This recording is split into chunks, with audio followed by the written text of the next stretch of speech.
The second part of today's summit was really designed to bring faculty here who have gone through the process of transforming and redesigning developmental ed.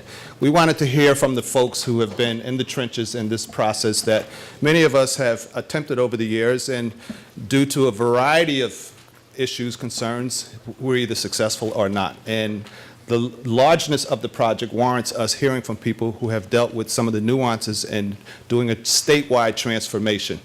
And we felt that that would be very helpful in our efforts. So beginning with Jane Serbisek, had to make sure I got her name correctly. We've been practicing. Professor of Math at Northern Virginia Community College. Jane is the NOVA Achieving the Dream Director. She's the Achieving the Dream Learning Communities Coordinator and a member of the Achieving the Dream Core Team. She represented the Virginia Community College system in Achieving Incorporated's American Diploma. She is a math instructor by profession, and she is also a multitasker because as we speak, she's planning her daughter's wedding. So give her a round of applause for coming here and joining us today. Let me turn the page here. Dr. Brent Kendrick, Professor of English at Lord Fairfax Community College. Dr. Kendricks has been there since 1998 after working for a quarter of a century at the Library of Congress and after receiving that institution's highest award for distinguished service. In 2001, the Lord Fairfax Community College appointed him to Associate Professor of English, and in 2005 to Full Professor. Dr. Kendrick is the sixth child of a West Virginia coal miner and the first in his family to attend the college. I underlined a couple of comments from his students. Dr. Kendricks could excite a stone to write. I thought, notwithstanding all the wonderful accomplishments, that says it all about his abilities. This makes me want to learn more and achieve the same happiness I see in him. In this morning's conversation, I was informed that Dr. Kendricks got up and normally gets up at 4:30 in the morning. This morning he got up and rode his bicycle for 30 miles. So of course, with a half a night of sleep, I said, in the rain? And of course not. It was in a stationary cycle. So he is also, in addition to being an intellectual, he is an Ironman. Please give a round of applause to our speakers from Virginia, Dr. Brett Kendricks and Jane Serbisek. Thank you. And we're not responsible for the rain today. Actually, we love it. And if it makes you feel better, it's raining in Virginia as well. So, Guy, you used the phrase "in the trenches." And I heard Eileen Abel use that phrase in a conference call this week. And I'm teaching one of our new English courses, developmental English courses this semester, and it's an 8-credit English course. You'll hear more about that later, but I said to Eileen, I'm going to use your phrase, "in the trenches," because there are days when I know my students feel that way, and I probably feel that way as well. I confess I'm feeling a little bit like that mosquito in a nudist colony.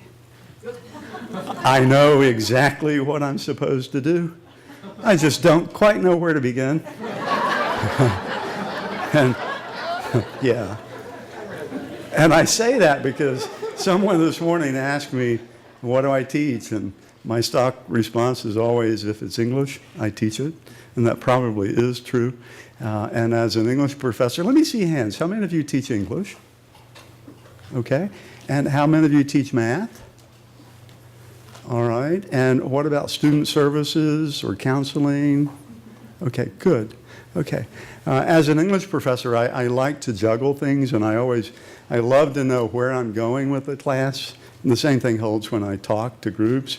So I like a clear roadmap, but I don't mind changing it a little bit. And so I'm departing from my planned roadmap for my introductory comments. I want to share with you a quote that I think has some relevance, and it's a quote by Robert Frost, who said that poetry is like a piece of ice that rides along on a stove on its own melting. And if you've ever put an ice cube, you probably have not, you're too young. But if you've ever put an ice cube on a hot stove, it'll start to melt, and it will always follow the puddle of water that comes from the melting ice cube. And I like to talk that way, and I like to teach that way. I think we have to be flexible in teaching. And as Patty said, lecture doesn't work often with developmental education students, and you really do have to be willing to go with the flow and that piece of ice.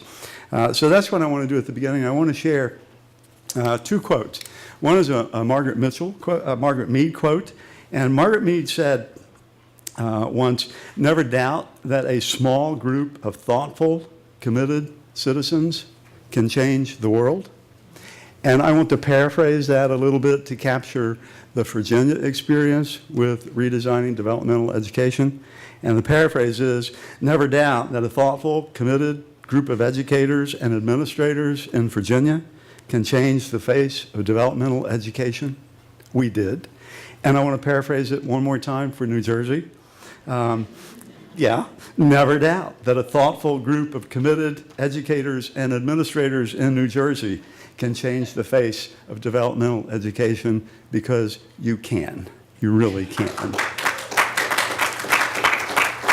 And I think whatever changes you make, and however long it takes you to get there, you will find the journey to be worth all the hard, heavy lifting that you will put into the initiative.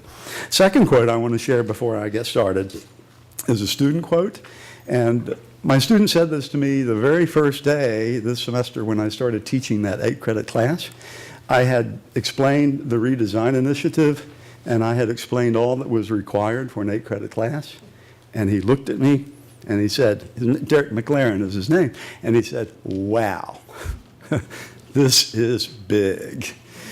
Yeah, and I knew that our redesign was big, and I knew that my 8-credit class was big, but I really was not expecting that a student would pick up on that so quickly. And luckily, I had just read a poem by Rita Dove, former poet laureate, and it was a poem called Maple Valley Library, 1969. If you don't, anyone know that poem? Okay, I'm not surprised. I didn't until recently either. But if you don't know that poem, you might want to read it. And I want to share just the very last few lines because it's relevant to what we're doing as developmental education educators. The poem ends, she's describing as a teenager how she went to a library and how libraries turned her on and libraries became her world. And she would check out as many books as her card would allow her to check out. And the poem concludes with these lines, "Greedily, 6 books, 6 volumes of bliss, the stuff we humans are made of, words and signs and cosigns and silence and inks and whips, Brahma. I carried it home past 5 blocks of aluminum siding and the old garage where on its boarded up doors, someone had scrawled, 'I can eat an elephant if I take small bites.'" Yes, she said, to no one in particular, that's what I'm going to do. And that was my response to Derek, you can eat an elephant if you take small bites. And I suddenly realized that throughout redesigning English, and for that matter, redesigning math, that is exactly what we had done. We took small bites. And so I would suggest for New Jersey, as you move ahead at your colleges, that whatever you plan to do, dream big, and recognize that if you take it small bites, you can indeed do it. So Jane and I are delighted to be here. We're glad we didn't have Sandy this time, and the rain is perfectly fine. So what we want to do is share with you how we redesign developmental math and developmental English in the Commonwealth of Virginia. And I want to share with you very briefly just highlights of how we're structured. Our structure is a little different from yours. We are a community college system. We were established in 1966. Our leadership comes from Chancellor Glenn Dubois, and our governance comes from a state board for community colleges that's made up of 15 members. We have 23 colleges across the state of Virginia, and that includes 40 campuses. Jane's at Northern Virginia, for example, and she has six campuses. I'm at Lord Fairfax, and we have 2. Some of our key numbers, we have head count of almost 300,000 students. That equates to about 128,000 full-time equivalent students. In Virginia, 3 out of 5 undergraduates in public schools are attending a Virginia community college, and 3 out of 5 minority undergraduates in our public schools attend a Virginia community college. And I would add also that we have articulation agreements with more than guaranteed admission agreements with more than 25 colleges and universities in the Commonwealth. So it's guaranteed acceptance at those schools. In terms of our redesign, we had some aggressive student success goals, and these were established in 2009 when our State Board for Community Colleges approved a 6-year strategic plan that we call Achieve 2015. And I know you can perhaps, you can read the key points, but not the fine print. So there are 5 areas that we decided to focus on. One was access, to increase the number of students being educated by our community colleges. Second, affordability, to keep tuition at least half, less than half of the comparable cost at a public institution. Student success, and I'll come back to that in a minute because that's what's driving us and that's what's driving you.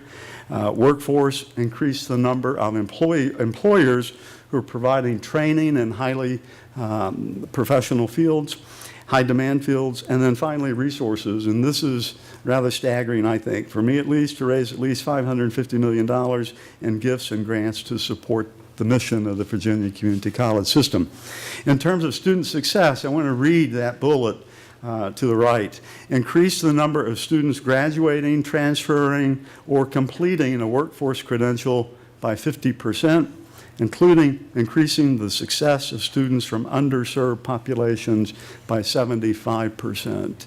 Ambitious goals, but those goals are driving largely what we're doing with redesigning developmental education in Virginia. We did extensive data analysis, and based on the data, we set 3 major goals. Reduce the need for remediation, decrease the length of time spent in developmental courses. So Jane will talk more about math, but very quickly in terms of English, we have really compressed hours. Ideally, students in one semester can move from developmental English into college-level English. And the third one was to increase the proportion of students reaching success measures or graduating or transferring. So Jane will explain what we think was a key concept as we moved ahead with redesign, and that was a team concept. And she will also talk about the current state of developmental math. Well, good afternoon. We thought it might be helpful for you to see the process that we went through. It was an enormous undertaking, and like Brent said, we took those small bites to try to tackle this big elephant.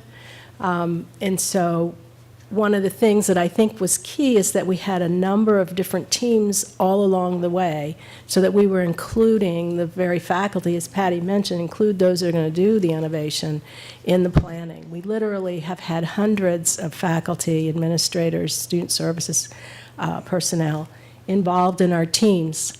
And it looks like we kind of started with the Developmental Education Task Force, and in your reading you had the turning point. That was the document that came out of that DevEd task force that defined the 3 goals that Brent mentioned. But it actually started, as you can imagine, much before that. We are in Achieving the Dream State. We joined round 1 in 2004, and that's really where the conversation started.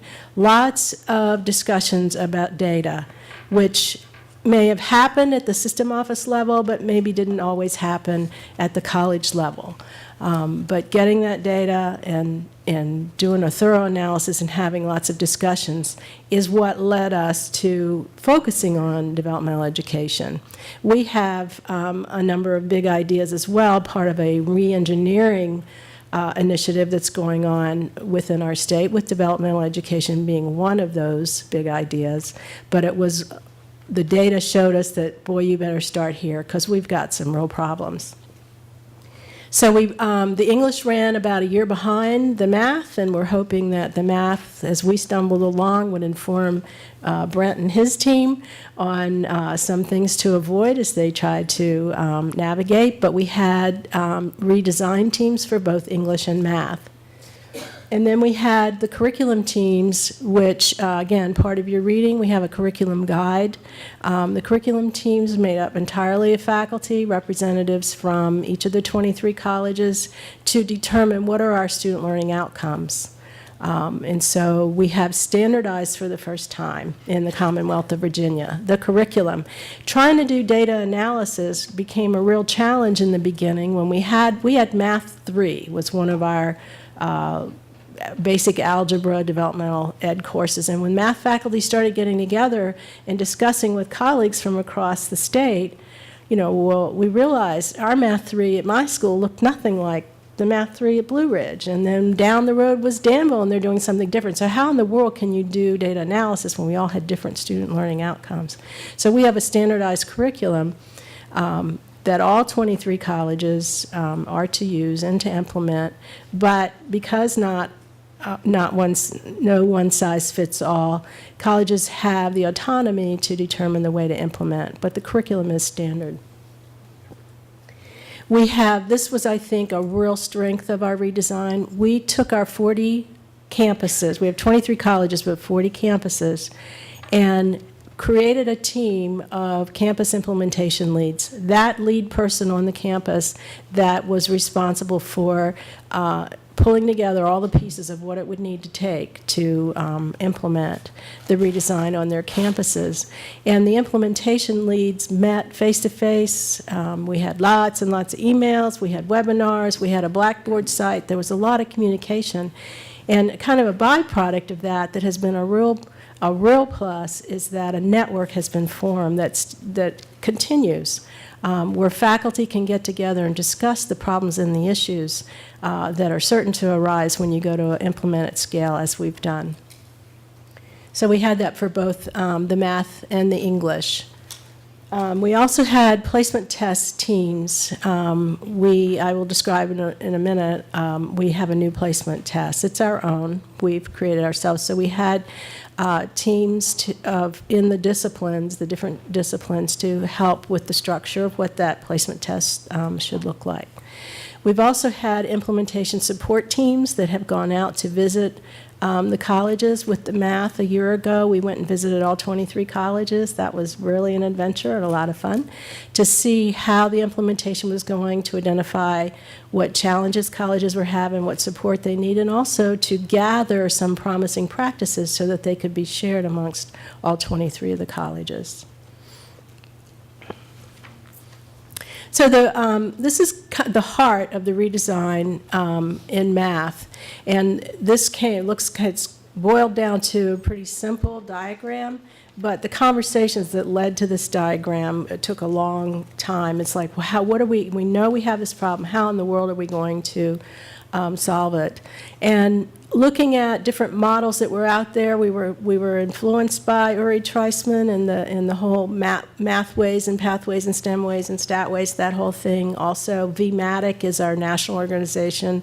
Virginia Mathematical Association of Two-Year Colleges had a program, Jack Rotman, with, it was called New Life. It also dealt with these different kinds of pathways. So looking at different models like that.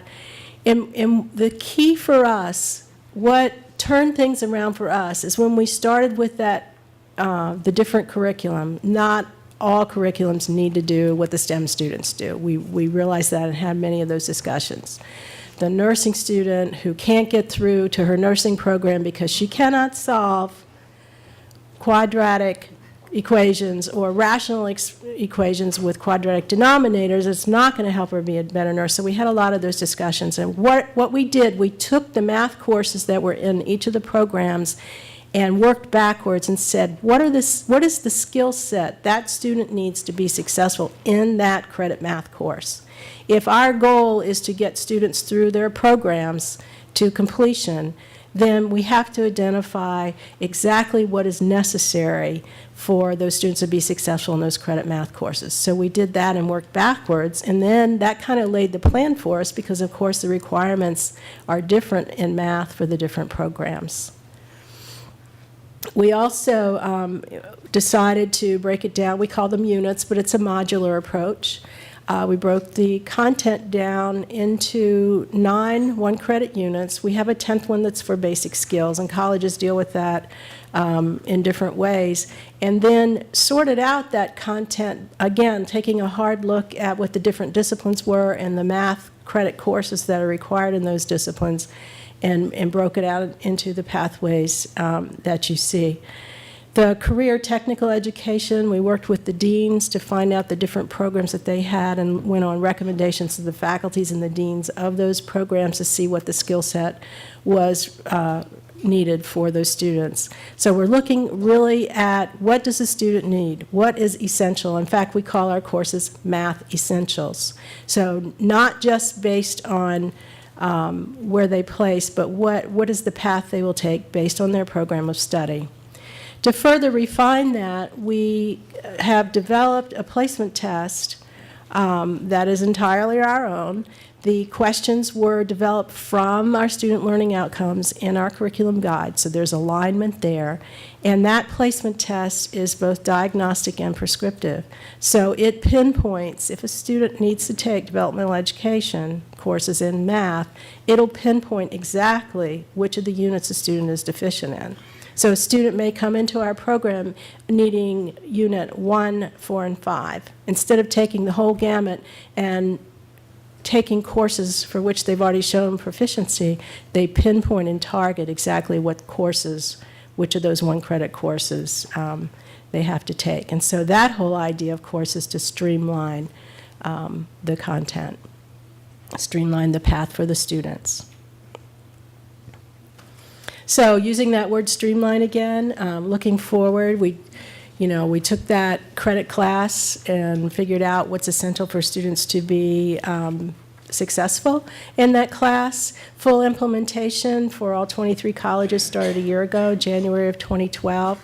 I come from a very, very large college. We knew we had lots of things to work out. We actually started piloting a year early, because we knew with all the extra challenges we would have because of our size, we would not be ready in the mandatory 2012 beginning in spring semester. So we piloted early.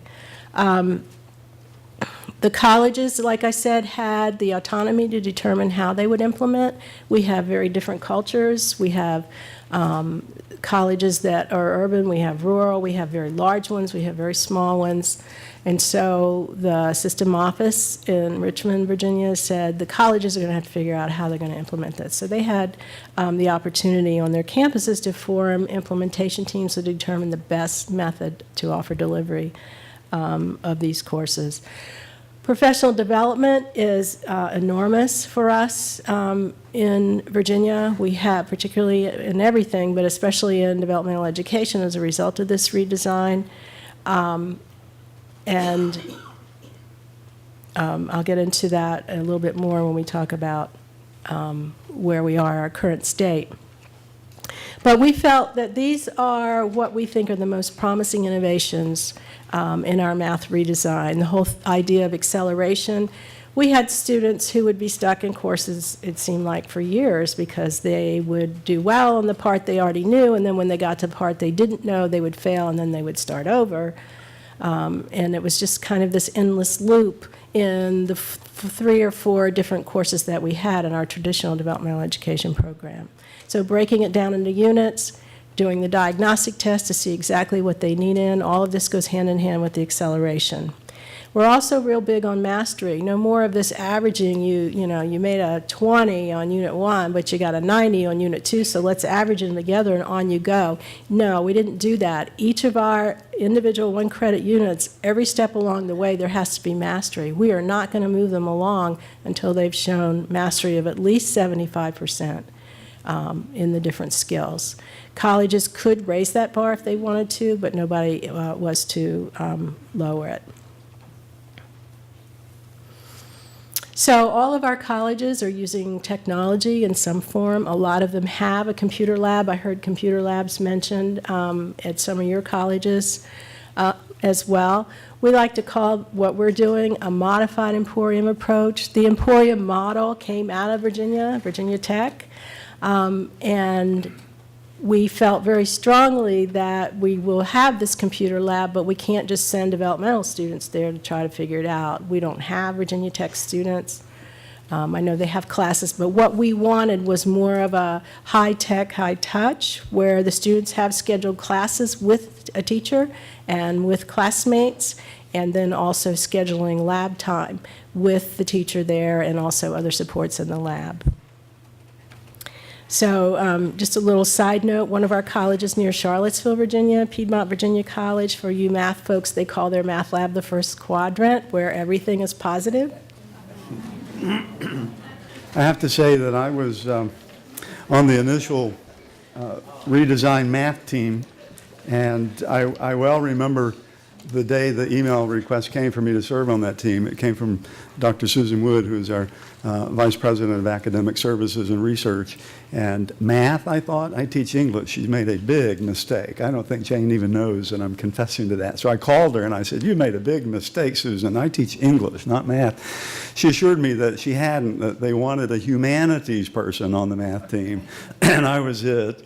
But I think, joking aside, that was true, though, that the composition of the teams really is important.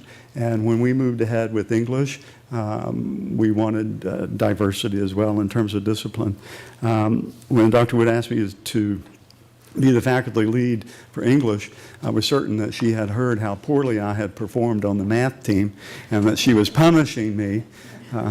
Because if you teach English, you know we like to talk and debate and debate. And initially I thought there is absolutely no way that English faculty will ever reach consensus on anything statewide. But the truth of the matter is, as we all know, we worked cooperatively together, and we actually did.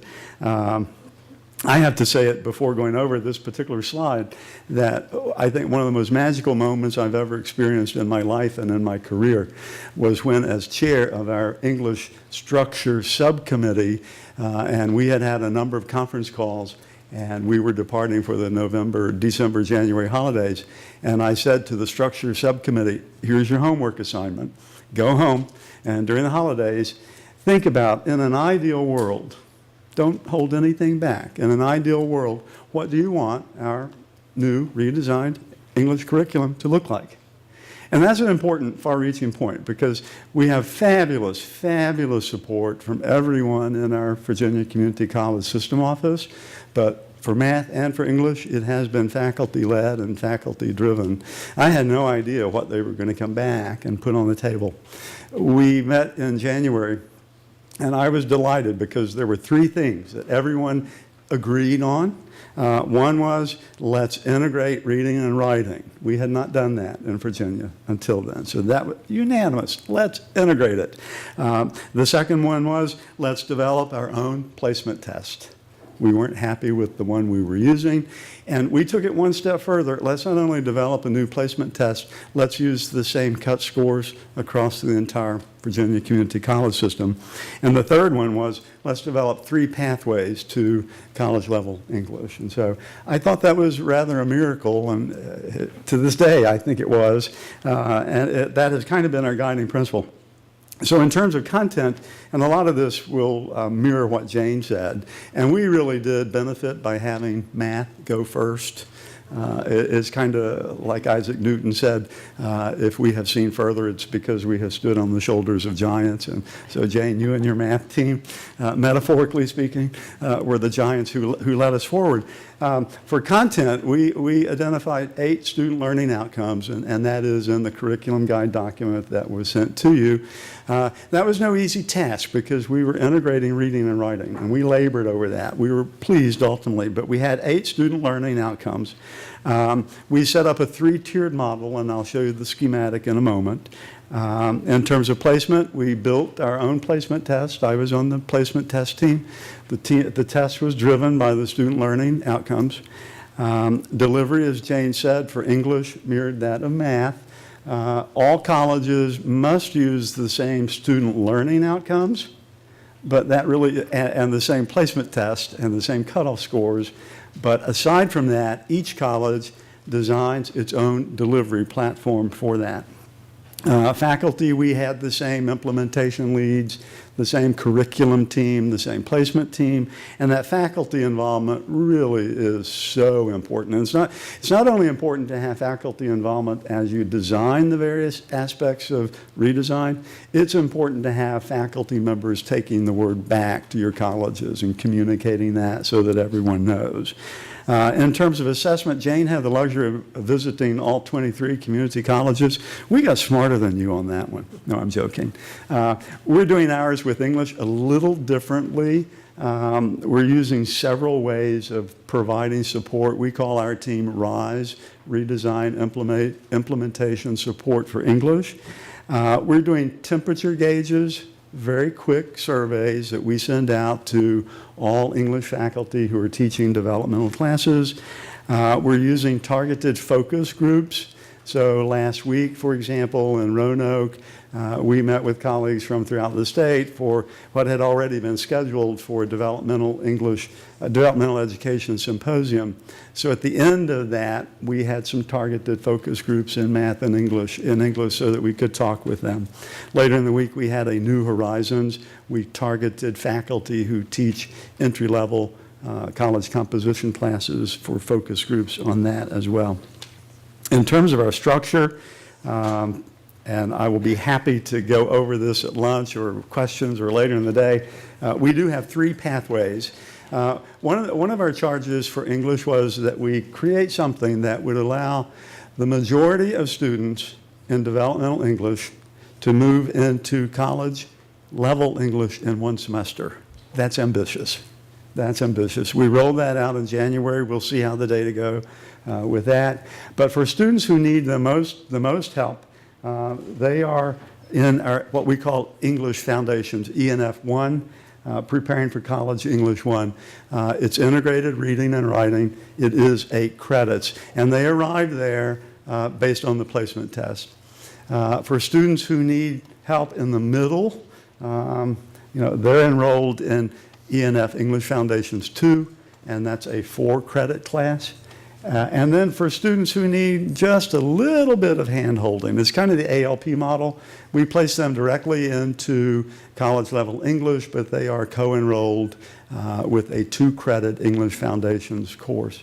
In terms of the pathways, it's our expectation, we'll have to see, that the majority of the students in the 8-credit class will, at the end of this semester, move up here to ENF 3 and take that 2-credit class along with their college-level English class.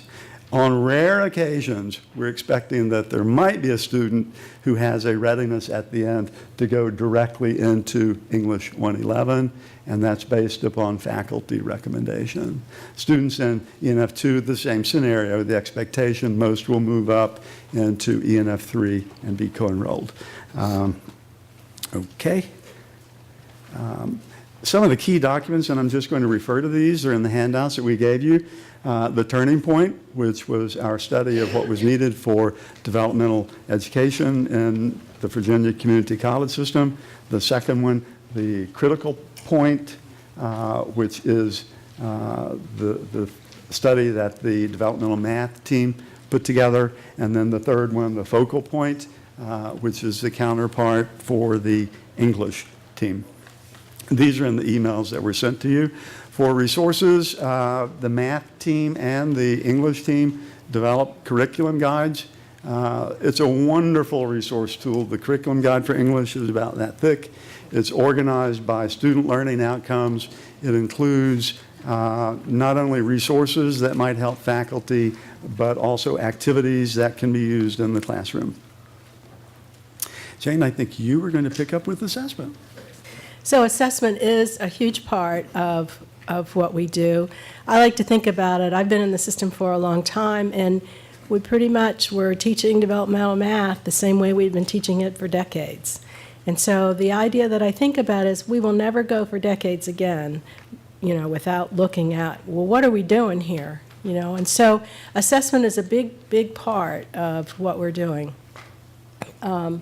We have a program going where we're looking very carefully at the results from the placement. Since we've developed this placement test on our own, we of course need to make sure that it's meeting the needs and the intent of its design to begin with. So there's a lot of data collection and analysis. Last summer, after visiting the 23 colleges, we heard concerns about parts of the placement test. So last summer, we formed a team of math people and some folks from the testing vendor to sit down and really do a very thorough analysis on those 2 units, and we made some modifications. So the idea is, in this continuous improvement model, let's really take a hard look at the data so we can continue to refine our program.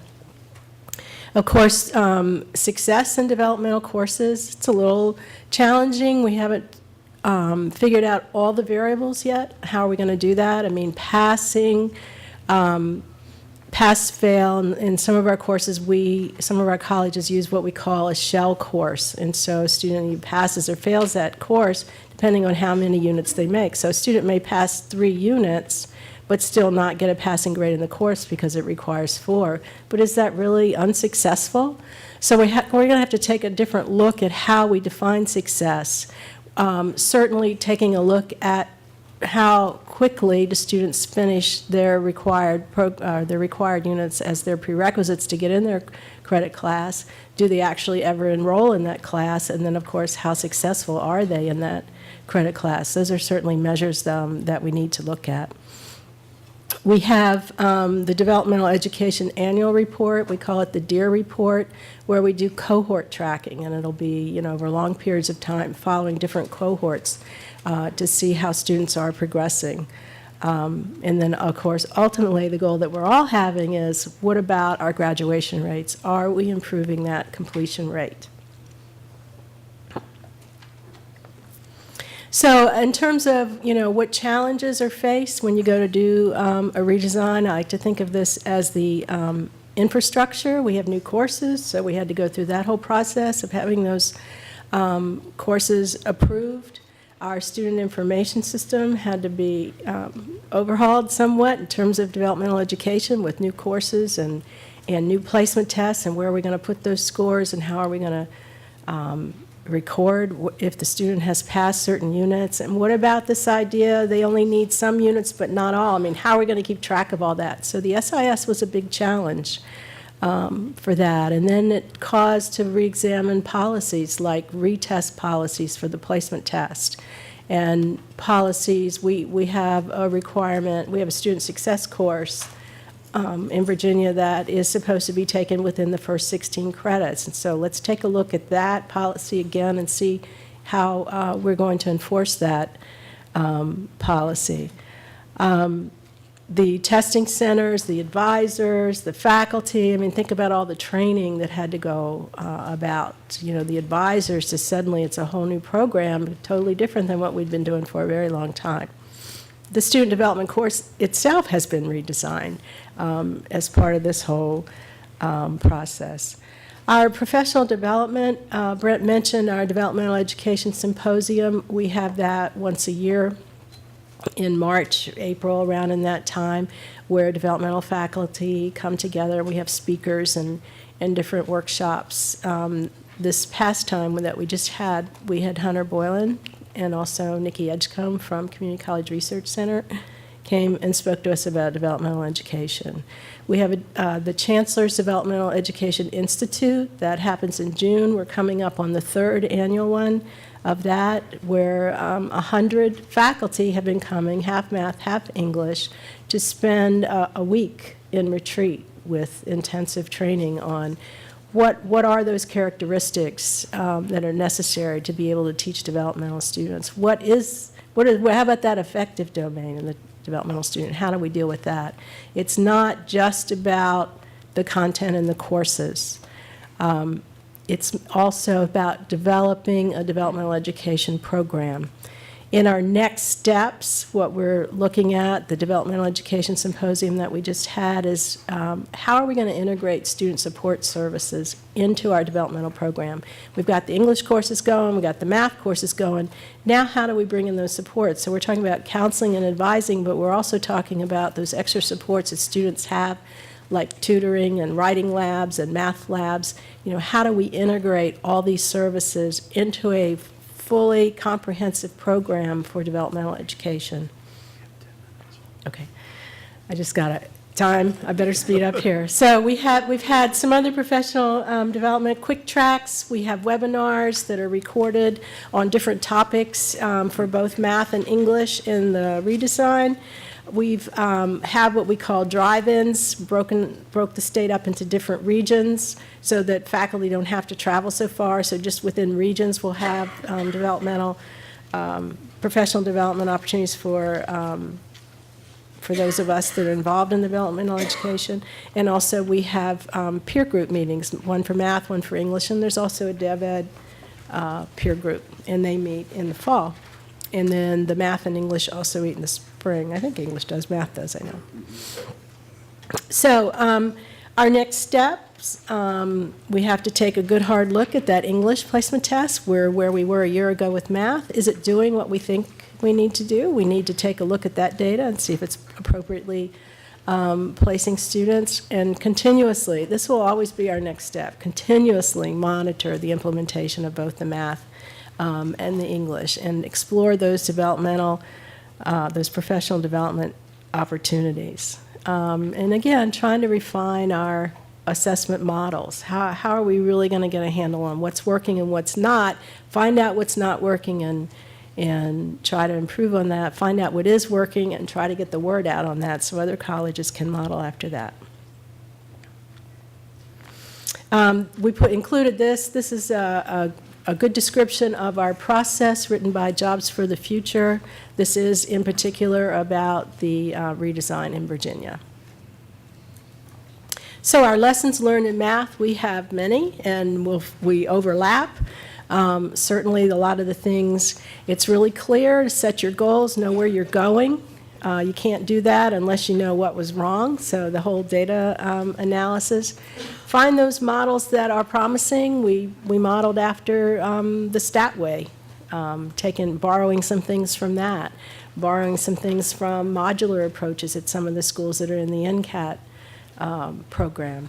And use those faculty leaders. I like to think about, some people use buy-in. You got to get your faculty buy-in. I don't think about it that way at all. I think of it as ownership. There have been so many faculty involved in this that we own this.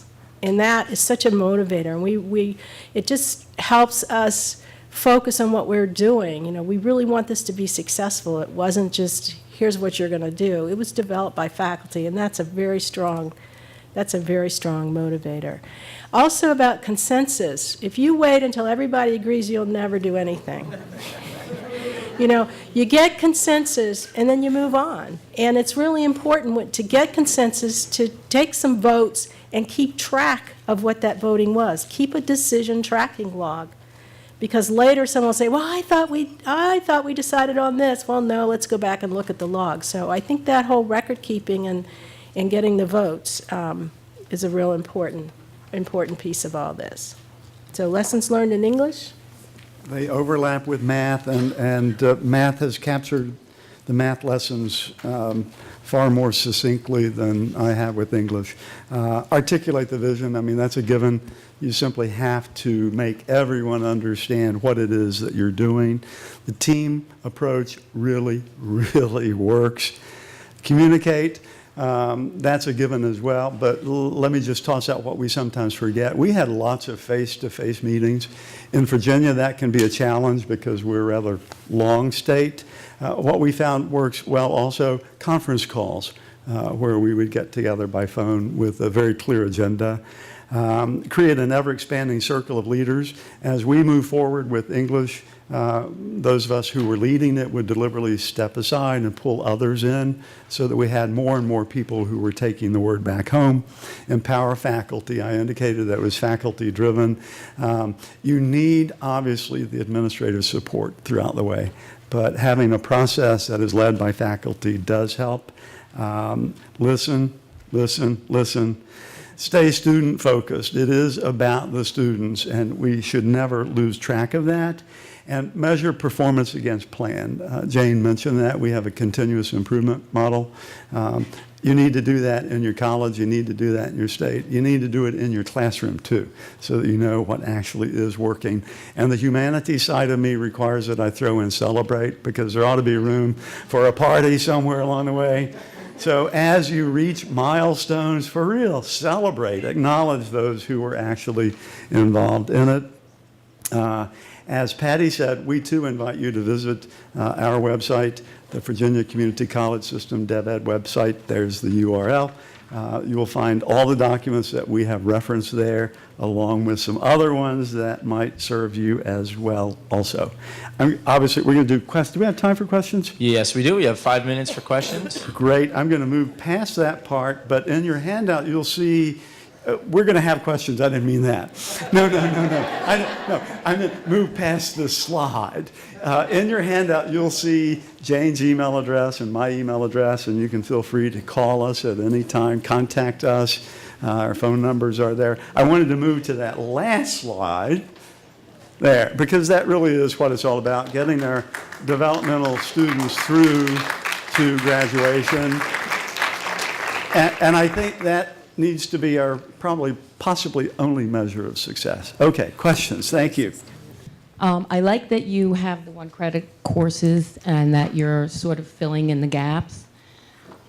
And I love that they can't advance without 75% mastery. But my question to you is, I would imagine that there are a good amount of students that don't earn the 75%. And you said you don't have a ton of data yet, but I'm just curious if your pass rates have increased with this new model. Are they the same as they were? How do they compare to your old model? And I can speak for the data from my college. As I mentioned, we started a year earlier. We started in January of 2011 because of our size, so we have more data than some of the other colleges might have, because we've been doing it longer. And our president has shared that data. It's very promising. He's very excited about that. We seem to be getting more students into the credit classes. One of our big problems that we had I'm from Northern Virginia Community College, we call it NOVA, was a number of our students would maybe finish developmental but would never even go to the credit class, and we couldn't quite figure that out. So one of our indicators is that we're actually getting more students into that credit class. So, and our success rates in those credit classes are much better too. And so I think of it, the math part of me thinks of it, it's not just that our percent is better, but it's also more students in there to begin with, so we're getting even more students who are successful.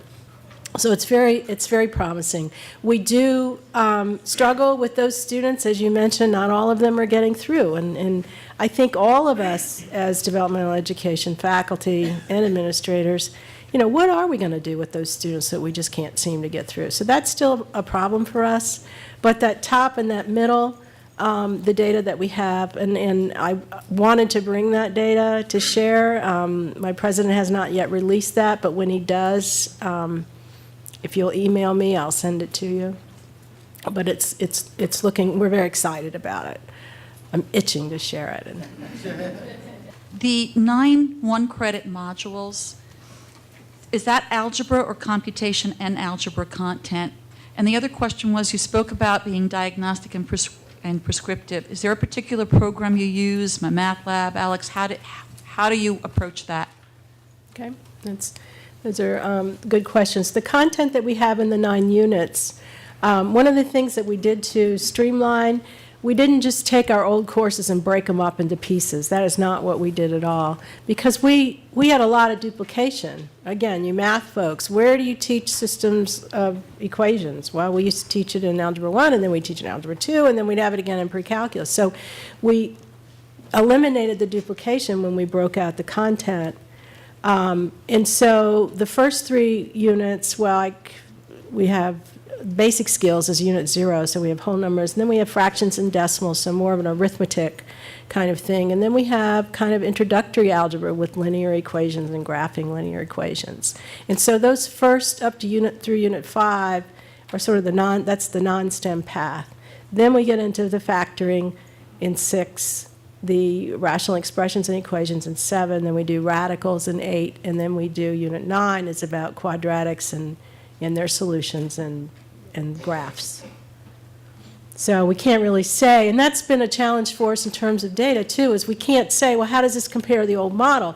You can't say units 7, 8, and 9 are our old Algebra 2 course, because they're not. So we can't really do a side-by-side comparison like that, because the units don't align with what our old courses were. And with intent, they don't align with what our old courses were. Okay? And then the other part of your question, colleges were able to choose whatever delivery they wanted. So most 22 out of the 23 colleges are using a Pearson product, either My Math Lab or My Labs Plus.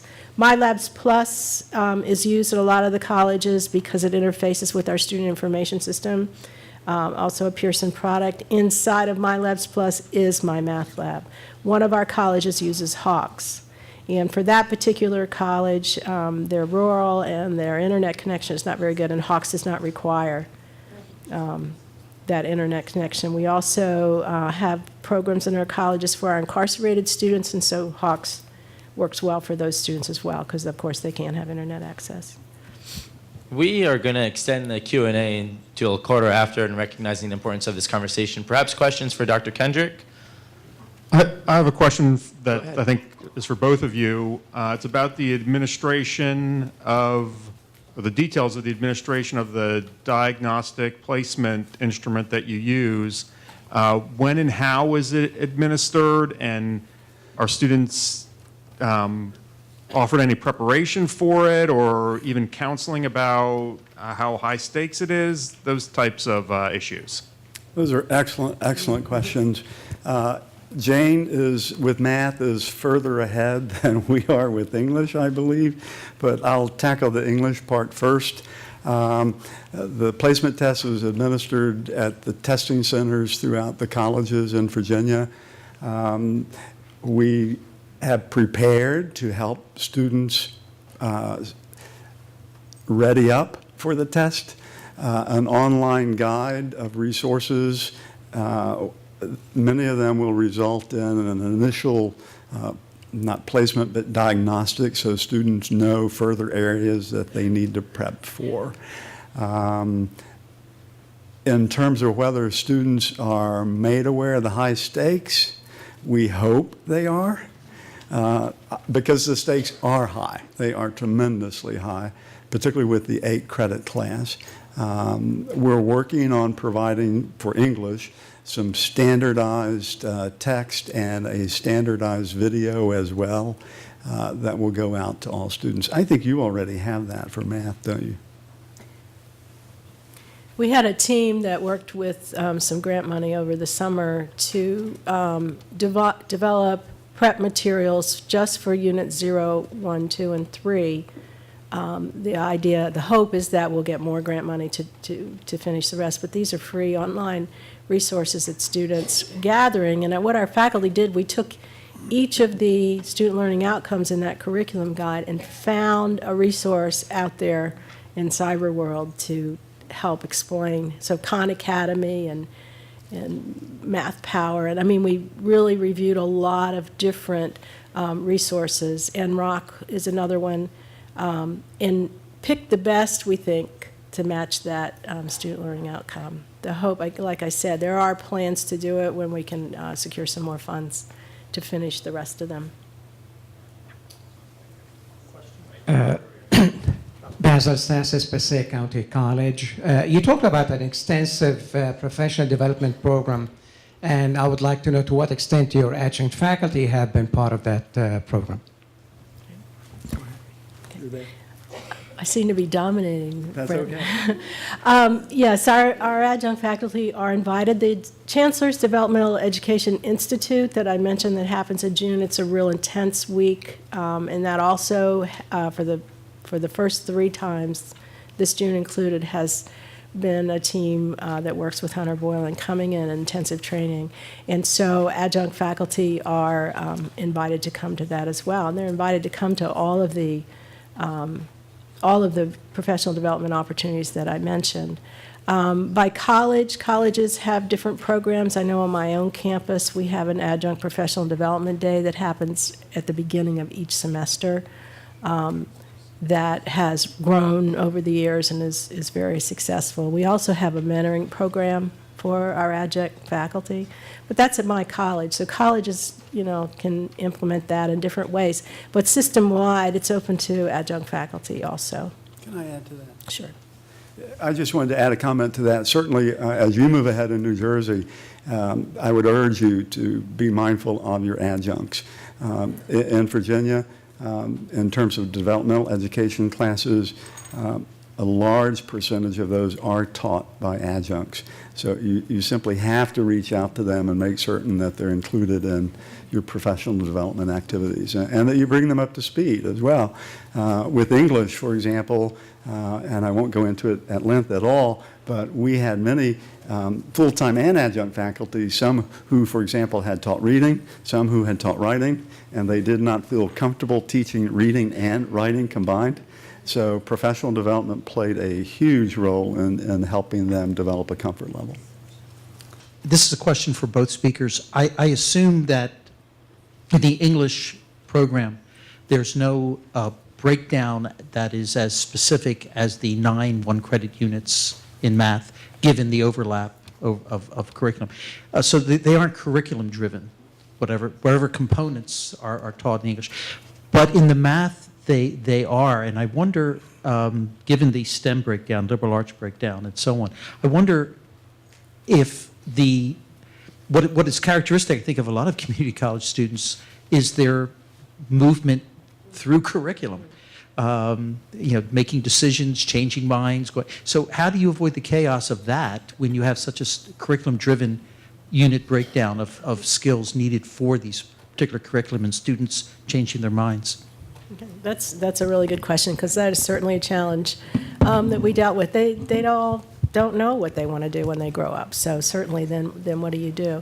So intensive training, I think, with advisors and counselors on that. They all need 0 to 3. So if they're really low, we, of course, have them get started and try to do some of that career counseling. I know personally on my campus, we want them all to tell us some path before they leave for the semester, because we have to tell them, we have to know that as math faculty, tell them what their exit unit is. If they're in liberal arts and they exit at 5, I have to know that as a faculty member so I can tell them when they're done. But for those that just don't know, we encourage them to keep going until they can figure it out. And then for the ones who said, well, I'm definitely going to be liberal arts, so I'm done in 5, so now all of a sudden they've changed to computer science, they can come back and finish the rest of those units. And I think there are exceptions on some campuses where they even let them retest on the placement test. If they've done that, they've changed their major and they need to go back. And a follow-up question to that, though, is the articulation question at the university level, that completion, and should they transfer to college level courses at the university level, that completion at 5 or 6 or whatever, has there been enough time to see that works? There's not been enough time to see that works, but that was a big part of our conversations. It's like we're essentially burning down our Dev Math program and rebuilding it. What are the 4 years going to say? We have all these wonderful articulation agreements. And so the system office in Richmond handled those conversations. And what we got back was, what we care about is what they do in that credit class. So you can prepare them in your Dev Ed program however you want. Just get them into those credit classes. So what we did in Dev Math had no impact on what our articulation agreements were. But how are they doing? It's a little early yet to tell. Jane, we have one last question. Number of units the students can finish per semester, and how does it work with the financial aid office? You guys know where the challenges are, don't you? At some schools, because this is an acceleration model, some schools are allowing, most schools are allowing students to work ahead. At my school, they can finish as many as they're able to in a semester. But how many they complete in terms of getting a grade that's not passing is well defined in the system. It has had impact on financial aid. The colleges that offer the 1 credit classes, they're small enough that they can handle all those schedule adjustments and in working out how many sections are offered. In some respects, that's better for the student on financial aid than the shell courses. And the shell course, I teach a 4-credit shell course. And so, like I mentioned, if a student passes 3 of the units, they don't get a passing grade because the requirement is they have to do 4. And so if they're on financial aid, now they have an unsatisfactory grade in a 4-credit class. So that's a bit of a problem. For our veterans, Popular Veterans Administration benefits, the shell courses seem to work better because they sign up for 4 credits at the beginning of the semester, and that looks like their load the whole time. So, and that affects their living expenses that they get. So in the 1 credit classes for our veterans, what happens is that you take a snapshot each month, they're only in 1 credit instead of 4. So, there's still some issues with how do we deal with that on financial aid. We're hoping it'll be a motivator for students. If you don't finish that 4th unit, you're going to lose your financial aid. Could be something that, we all wonder, how do we motivate students? Could we use that? I'll use anything to get them motivated. Okay, well, I'd ask you all to join me in thanking Jane Servicek and Dr. Brent Kendrick.